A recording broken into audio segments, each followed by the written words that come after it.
और ये जो प्रेस कॉन्फ्रेंस है वो प्रेस कॉन्फ्रेंस देश की जो बुलेट की तरह रफ्तार से जो अर्थव्यवस्था चल रही है उस अर्थव्यवस्था के बारे में मैं चर्चा करने आया हूं। लोग कहते हैं ना, माना कि अंधेरा बहुत घना है, लेकिन किसने दिया जलाने के लिए मना है। तो जब से 2014 से जब देश की अर्थव्यवस्था 5 फ्रेजाइल इकोनॉमी, सबसे कमजोर इकोनॉमी में गिनी जाती थी, आज वहां से जो आदरणीय प्रधानमंत्री जी ने 2014 में जो दिया जलाया, उसकी रोशनी आज पूरी दुनिया में, सिर्फ देश में नहीं, मोदी इकोनॉमिक्स जो है पूरी दुनिया में मानी जा रही है। और इसी के बारे में मैं चर्चा करने आया हूं कि 2014 से आज देखिए तो देश की अर्थव्यवस्था बहुत तेजी से चल रही है। पहले अर्थव्यवस्था मजबूत किया, जो फ्रेजाइल से, कमजोर से जो मजबूत करने और मजबूत से तेज पटरी पे दौड़ाने का काम आज आदरणीय प्रधानमंत्री जी के नेतृत्व में हो रहा है। दुनिया की कई ऐसी ऑर्गेनाइजेशन है जो देश की अर्थव्यवस्था को जिस अंदाज से देखना चाहिए था नहीं देख पाए थे, चाहे वो IMF हो या कुछ और ऐसी संस्था थी। लेकिन जो देश में जो इकोनॉमी जिस तरह से बढ़ रही थी, देश के फोरकास्ट, जो देश की जो संस्था, देश के अंदर में रहने वाली संस्था थी, उन संस्थाओं ने देश की इकोनॉमी को बिल्कुल सही से प्रोजेक्ट किया था कि देश की अर्थव्यवस्था एक सर्टेन परसेंट जो रियल GDP ग्रोथ है 6.4, 6.5, 6.3 के आसपास जो है रहेगी जो फाइनेंशियल ईयर 2024 के लिए। लेकिन IMF जैसी बड़ी संस्था जिनको इकोनॉमी की पकड़ है, उन्होंने देश की अर्थव्यवस्था को 6.1 पे प्रोजेक्टेड जो GDP ग्रोथ है वो 6.1 किया था। लेकिन आज मैं आपको गर्व से कह सकता हूं और बड़ी खुशी के साथ शेयर कर सकता हूं कि जिस तरह से मोदी जी ने पूरी जो इकोनॉमिक पॉलिसी रखी, जिसको मैं मोदी इकोनॉमिक्स के तौर पे कह रहा हूं, जो उन्होंने पॉलिसी रिफॉर्म्स किया, जो स्ट्रक्चरल रिफॉर्म्स किया, या फिर जो पॉलिसी इनिशिएटिव लिए, या फिर जो देश को आत्मनिर्भर बनाने का जो काम किया, उससे आज देश की अर्थव्यवस्था तेज है और लोगों को ये दिख रहा है कि देश की अर्थव्यवस्था मजबूत हुई। अब मैं थोड़ा सा आपको एक ऐसा ग्लोबल पर्सपेक्टिव भी दूंगा जिसमें आपको अंदाज होगा कि आपका देश कहां खड़ा है और दुनिया कहां खड़ी है। देखिए, हिस्टोरिकली अगर आप देखें तो GDP ग्रोथ जो है वर्ल्ड का, पूरे दुनिया का GDP ग्रोथ जो है, global GDP growth, real GDP growth, वो 3.8% के आसपास होता था हिस्टोरिकली। उसको जब 3.8% के आसपास होता था, लेकिन अब उसको घटा के लोगों ने पहले 3.5% किया था। वर्ल्ड इकोनॉमिक फोरम ने, IMF ने, वर्ल्ड बैंक ने और ऐसी दुनिया की बड़ी संस्थाओं ने जो इकोनॉमी को देखती हैं, वो उन्होंने घटा के 3.5% किया था। अब बाकी सब संस्थानों ने फिर से रिवाइज किया है और वो भी नीचे की तरफ रिवाइज किया है कि वो 2.9 से 3% के आसपास रहेगी FY23 में। ऐसे में अगर वही संस्था जब आपके देश की इकोनॉमी के फोरकास्ट को, GDP ग्रोथ को अगर आगे बढ़ाती है और इंप्रूव करती है बैक टू बैक 2 बार, तो उससे समझ में आता है कि देश की अर्थव्यवस्था को जो देखते हैं, जो मापते हैं, जो समझते हैं और जो संस्था जो ट्रैक करती है, उन्होंने इस बात को मान लिया और तस्लीम कर लिया है कि भारत की अर्थव्यवस्था तेजी से दौड़ रही है, बहुत मजबूत स्थिति में। अब इसका कारण क्या है, यह भी जानना जरूरी है कि मैं बहुत संक्षेप में सब बातें कहूंगा कि यह भी जानना जरूरी है कि भारत की अर्थव्यवस्था क्यों तेज है, क्यों अच्छी है और क्यों अच्छी हो रही है और दुनिया के परिप्रेक्ष्य में सबसे अच्छी, सबसे तेज इकोनॉमी है। आज जो IMF ने फोरकास्ट किया है 6.3% और अगले साल के लिए भी 6.3% जो फोरकास्ट है, कई और संस्थाओं का 6.4 भी है। इसलिए उससे अगर देखिए तो ये दुनिया की सबसे तेज रफ्तार इकोनॉमी है, सबसे तेजी से, it is the fastest growing economy in the world. अगर आप G20 के परिप्रेक्ष्य में देखिए तो G20 की इकोनॉमी जो ऑलमोस्ट 85% जो है, जिसका वर्ल्ड में GDP ग्रोथ कंट्रीब्यूशन होता है, उस इकोनॉमी, वो इकोनॉमी भी G20 इकोनॉमी जो नीचे जा रही है, लेकिन भारत आगे जा रहा है। इसका कारण यह है कि पॉलिसी, जैसा मैंने कहा, पॉलिसी डिसीजन और रूरल कंजम्पशन, खासकर इस बार जो है, जो कंजम्पशन जो है, रूरल कंजम्पशन डिमांड वो बढ़ रहा है। जो मैक्रो मैनेजमेंट है, बार बार मैंने जिक्र किया कि पॉलिसी डिसीजन, जो मैक्रो मैनेजमेंट है आदरणीय प्रधानमंत्री जी का, जो देश की अर्थव्यवस्था को कैसे सही पटरी पर रखे और तेज मजबूती से दौड़ाए, उसके लिए मैक्रो मैनेजमेंट जो है बहुत अच्छा है। दुनिया ने इस बात को सराहा है। अब दुनिया भी इस बात को मानने लगी है कि भारत में जो लीडरशिप है वो न सिर्फ इकोनॉमी को समझती है बल्कि इकोनॉमी को पूरे दुनिया के लिए एक टेम्पलेट बनाकर पेश कर रही है कि अगर ऐसे बुरे हालात में, जब कोविड जैसे हो, यूक्रेन वार हो और अभी और भी कई दुनिया ग्लोबल ऐसी परेशानियां हो, उसके बावजूद अर्थव्यवस्था जो है मजबूत हो। तो सब कारण इसका है कि रूरल कंजम्पशन बढ़ रहा है, अर्बन जो इकोनॉमी बहुत अच्छी है, रूरल इकोनॉमी तेजी से बढ़ रही है और ये संकेत देती है कि फार्मर्स अच्छे पोजीशन में है। जो डिमांड है उसके संकेत कैसे आते हैं, अगर जो आप हाई फ्रीक्वेंसी डेटा देखिए, हाई फ्रीक्वेंसी डेटा आपको इस बात को बताते हैं कि इकोनॉमी किस डायरेक्शन में चल रही है। मैं 4-5 आंकड़े सिर्फ दूंगा, आप देखिए।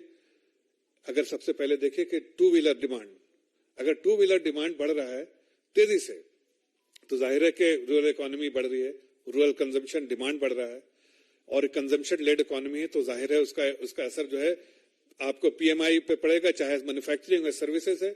आज रिकॉर्ड हाई है पीएमआई, देखिए 58.6%, 58.6। जब कोई भी इकोनॉमी को देखते हैं, मापते हैं तो एक्सपेंशनरी मोड में होता है। जब इकोनॉमी बढ़ रही है तो 50 के ऊपर जब होता है पीएमआई तो वो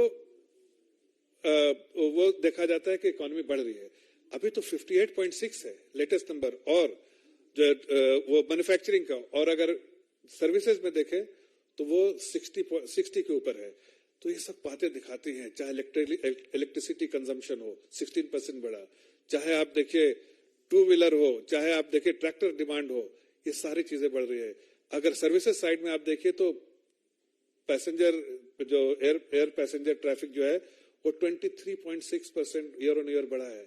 ये अपने आप में दुनिया में एक टेम्पलेट की तरह है कि किस तरह से देश की जो एविएशन इंडस्ट्री कितना तेजी से आगे बढ़ रही है। आपको कभी कभी आश्चर्य होता होगा कि जो कि यहाँ की एविएशन कंपनी है वो 1,000 प्लेन का ऑर्डर देती हैं। क्यों देती हैं? वो आंकड़े आपके सामने है कि हमने इतने सारे अगर एयरपोर्ट बनाए, अगर आदरणीय प्रधानमंत्री जी ने कहा कि हवाई चप्पल से हवाई जहाज तक, तो आज सामने आपके दिख रहा है कि देश की जनता जो है हवाई जहाज से सफर कर रही है। आप रेलवे फ्रेट देखिए, वो बढ़ रहा है 8% से। आप देखिए ओवरऑल फ्रेट जो है वो बढ़ रहा है। आप कोई भी अगर आप आंकड़े उठा के देखिए जो हाई फ्रीक्वेंसी डेटा, सिर्फ आपको इस बात को दर्शाएंगे कि बहुत तेजी है। Indian economy is firing all it's cylinders. Economy is not only on the right track but it is growing very fast, and all the economic parameters, whether it's macro, micro, everything is looking very, very positive. It was in very bad shape in 2013. It was one of the five fragile economy, but today it is not only the fastest growing economy, but it is the most robust economy in the world. और इसके लिए मैं जब कहता हूं कि दुनिया की सबसे रोबस्ट इकोनॉमी है, तो क्यों कहता हूं? आज इंक्रीमेंटली देखिए कि अगर दुनिया में ग्रोथ है, जो जीडीपी ग्रोथ, जो रियल जीडीपी ग्रोथ दुनिया में, हर पूरे ग्लोबल जीडीपी ग्रोथ जो आपकी जिसका जिक्र किया मैंने कि 3% या 2.9% होगा, उसका 20% कंट्रीब्यूशन जो है भारत देश से आता है। मतलब 1/5 कंट्रीब्यूशन दुनिया में वो भारत से आता है। अगर 140 करोड़ की जनता एक कदम बढ़ाती है तो आप समझ सकते हैं कि दुनिया की इकोनॉमी उसी रफ्तार से बढ़ने लगती है। जो ग्लोबल इकोनॉमी में हमारा कंट्रीब्यूशन बढ़ता है, 20% कंट्रीब्यूशन दुनिया की जो इंक्रीमेंटल जो जीडीपी ग्रोथ है उसमें भारतवर्ष आता है। ये अपने आप में एक बहुत बड़ा कीर्तिमान है, बहुत अच्छा। आप बाकी सारे आंकड़े देखिए, आप देखिए टैक्स कलेक्शन देखिए, टैक्स कलेक्शन अपने आप में, जीएसटी कलेक्शन देखिए, आप 10.8% ईयर ऑन ईयर कलेक्शन बढ़ रहा है।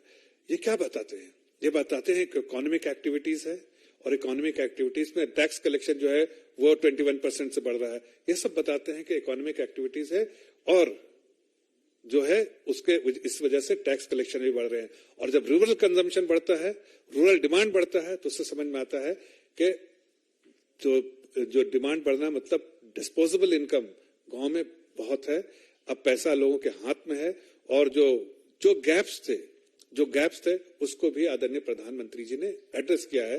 चाहे वो मनरेगा से रिलेटेड हो, चाहे फार्मर्स के इश्यूज से रिलेटेड हो, हर गैप्स को एड्रेस किया। इसलिए आज मैं कह सकता हूं बिल्कुल साफ लफ्जों में कि आज हमारे किसान भाई बहुत मजबूत हैं। आज हमारे गांव में रहने वाले लोग बहुत अच्छा फील कर रहे हैं, इसलिए कि 24 घंटे इलेक्ट्रिसिटी आ रही है, पानी का कनेक्शन आ रहा है और उनकी जो भी और सुविधाएं जो चाहिए थी वो सब मिल रही हैं। और मनरेगा के लिए भी अगर किसी को जॉब की जरूरत होगी तो वो भी मनरेगा के लिए भी एलोकेशन जो है सरकार ने कर रखा है। अब लोगों के बारे में कई बार ऐसा होता है कि कुछ ऐसी पार्टियां हैं जो बार बार गलतफहमी के शिकार होकर लोगों को गुमराह करने जाती हैं, देश की अर्थव्यवस्था को। उनके मुंह पे तो बिल्कुल बार बार तमाचा पड़ रहा है, इसलिए कि ग्लोबल इकोनॉमी के परिप्रेक्ष्य में देखिए, इंडियन इकोनॉमी के परिप्रेक्ष्य में देखिए और दुनिया की रिपोर्ट देखिए। देश की रिपोर्ट नहीं, दुनिया की संस्थाएं जो रिपोर्ट दे रही हैं उनको देखने के बाद समझ में आता है कि सब लोग जो है मिसलीड करना चाहते हैं। हकीकत तो यह है कि जो दुनिया में जो महंगाई दर है वो बहुत हाई था। देश में भी महंगाई दर थोड़ी देर के लिए बढ़ा था, लेकिन अब जो है वो कम होता जा रहा है। डायरेक्शन बिल्कुल साफ है, 7.4 से अभी 6.8 और जो पूरे साल का जो है वो 5.6 5.7 के आसपास रहेगा। कोर इन्फ्लेशन जो देखते हैं कि माइनस जो फ्यूल और ये फूड, वो दोनों का अगर निकाल देते हैं तो हम देखते हैं कि 4.9% का ये बहुत स्टेबल है। जो खाने पीने की चीजें जो बढ़ गई थी, दाम बढ़ा था, टोमेटो का प्राइस बहुत बढ़ा था, उसकी वजह से 1.4 परसेंटेज पॉइंट जो है इन्फ्लेशन बढ़ा था। लेकिन अब टोमेटो के प्राइस घट रहे हैं, अनियन और प्याज के थोड़ा सा मार्जिनली बढ़े हैं, इसलिए वो भी जैसे जैसे नए फसल आएगी वो भी नीचे होगा। और इन्फ्लेशन ओवरऑल जो है डायरेक्शन साफ है कि महंगाई दर घटती जाएगी और देश की जनता जो है और इस स्थिति में होगी कि वो ज्यादा से ज्यादा कंज्यूम करते, कंजम्पशन उनका बढ़ेगा और डिमांड बढ़ेगा और आगे आने वाले दिनों में जीडीपी ग्रोथ भी बढ़ेगा। अगर आप खुशहाली के देखिए तो देखिए देश में खुशहाली की लहर है, खासकर पर कैपिटा इनकम भी बढ़ा है, साथ साथ जो एक आम नागरिक को जो सुविधाएं मिलनी चाहिए वो भी बढ़ा है और देश की अर्थव्यवस्था भी बढ़ी है, लेकिन कहीं किसी तरह का कॉम्प्रोमाइज नहीं किया गया है। इसलिए आज मैं आप लोगों के सामने इस खास विशेष जो IMF की रिपोर्ट आई थी उसको बेस बना के मैं आपको इंडियन इकोनॉमी जिस तरह से आदरणीय प्रधानमंत्री जी के नेतृत्व में जो पिछले 9 साल में 9.5 साल में मैनेज किया गया है, चाहे मैक्रो हो, सब तरह से जिस तरह से मैनेज किया गया, पॉलिसी लेवल डिसीजन जो है वो सब इस बात को दर्शाते हैं कि बहुत अच्छी और मजबूत स्थिति में देश की अर्थव्यवस्था है। और आगे भी आने वाले दिनों की जो संकेत है, फोरकास्ट है, वो भी इस बात को दर्शाते हैं कि जितने high frequency data plus forecast जितने हैं उनके बेसिस पे वो आगे आने वाले दिनों में भी देश की अर्थव्यवस्था उतनी ही मजबूत रहेगी। हाँ, बाकी G20 इकोनॉमीज में कई ऐसे देश हैं, चाहे चाइना की, फॉर इंस्टेंस चाइना, उसका जो है 20 बेसिस पॉइंट से कम होने की संभावना है। जो उनका जीडीपी ग्रोथ जो है ग्लोबल फर्म्स ने उनको ऐसा कहा है कि 20 बेसिस पॉइंट से वो कम होगा।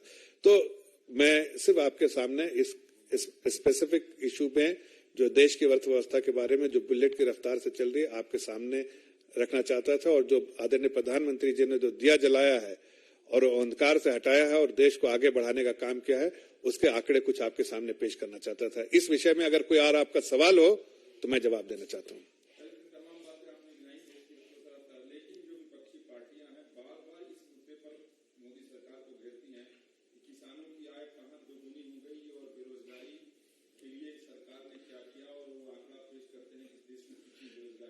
देखिए, उनको आप एक बात बताइए कि रूरल कंजम्पशन, अगर पैसा हाथ में ना हो, अगर हालात उनके बेहतर ना हो, खुशहाली ना हो, तो शायद ये रूरल कंजम्पशन बढ़ेगा नहीं।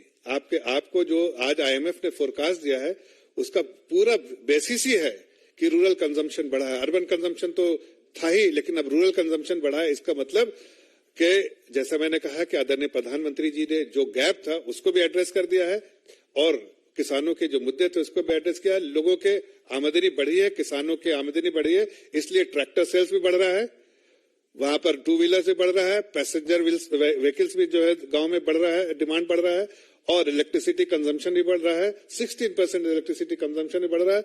वहां के लोग जो है अब हवाई जहाज से सफर कर रहे हैं वो भी बढ़ रहा है और वहां के जो जो रूरल इकोनॉमी से रिलेटेड जो डेटा है वो बहुत पॉजिटिव आ रहे हैं। इससे ये सारे चीज इस बात को संकेत देते हैं कि खुशहाली का माहौल है, तभी आदमी खरीदता है चाहे गाड़ी हो, ट्रैक्टर हो, मोटरसाइकिल हो, उसी वक्त खरीदता है जब खुशहाली का माहौल हो या पैसे डिस्पोजेबल इनकम आपके पास हो।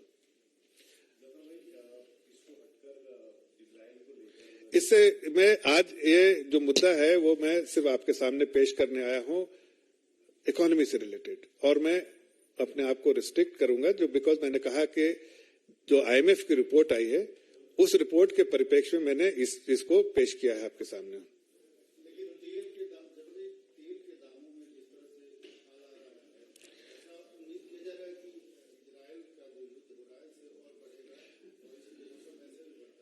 नहीं, शायद आपको पूरी तफसील में दे सकता हूं इसके बारे में, लेकिन जो फोरकास्ट है अभी, इसके बावजूद कि यहाँ पर जो ग्लोबल इवेंट्स है, जो भी सिचुएशन जो है, उसके बावजूद जो आगे के फोरकास्ट है, खास के ओपेक कंट्रीज पर्टिकुलरली सऊदी अरब का जो इंडिकेशन है उससे है कि तेल के दाम और ज्यादा घटेंगे आगे आने वाले दिनों में, 70 के लेवल पे आएगा। आप ये फोरकास्ट है ग्लोबल जो ट्रैक करते हैं ऑयल के प्राइसेस को, उनके जो फोरकास्ट है, उनकी जो अंडरस्टैंडिंग है कि Saudi Arab for his own interest जो ऑयल प्राइसेस को नीचे लेके आएगा, और इसका $70 अगर आ जाए तो भी हम आश्चर्य नहीं होंगे। तो उस पे कोई ज्यादा नहीं, बल्कि मैं आपको ये कहना चाहता हूं जो हमने फोरकास्ट किया है इन्फ्लेशन का, हो सकता है और इन्फ्लेशन कम हो जाए अगर वैसा इवेंट जो है जो ग्लोबल कम्युनिटी एक्सपेक्ट कर रही है सऊदी अरब से, अगर ऐसा हो तो शायद और तेल के दाम घटेंगे और उसका बेनिफिट्स इन्फ्लेशन पे, ग्लोबल एंड लोकल इन्फ्लेशन पे भी होगा।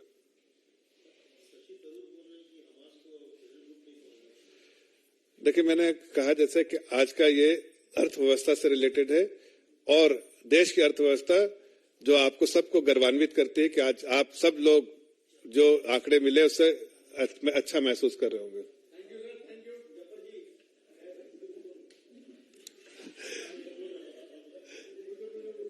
अच्छा, आइए।